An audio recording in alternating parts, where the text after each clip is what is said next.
Hello বন্ধুরা, আমি আজকে একটা রেসিপি দেখাচ্ছি। দেখো, লাউ কেটেছি, একটু বড় বড় করেই কেটেছি। আমি মাছের মাথা দিয়ে করবো, আর এটা মেথি পাতা দিয়ে নুন দিয়ে মাখিয়ে রেখে দিয়েছি। জল দেবো না, জলটা তো বেরোবেই।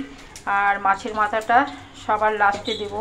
আগে যেটা করব, এটা আমি আগে হচ্ছে জিরে, তেজপাতা, শুকনো লঙ্কা দিয়ে দিয়েছি।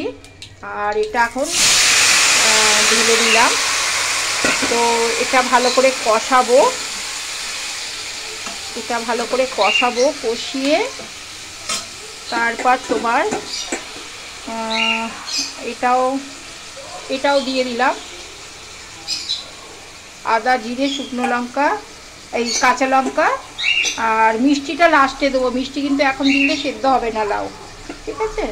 এটা দেবো, দেওয়ার পরে একদম কষিয়ে একদম নাবা যখন করব, তখন বাটিটা ধুয়ে আর একটু জল দিয়ে দেবো। তো যাই হোক, এটা পুরো একদম হয়ে যাবে। এটা যখন জল পুরো বেরিয়ে যাবে, তখন মাছের মাথাটা দেবো, ঠিক আছে? এই যে ভালো করে এটা কষাতে হবে, অনেকক্ষণ ধরে এটা কষাতে হবে। সিমে দেবো, দিয়ে একটু কমে দিয়ে জলটা বেরোক ভালো মতন।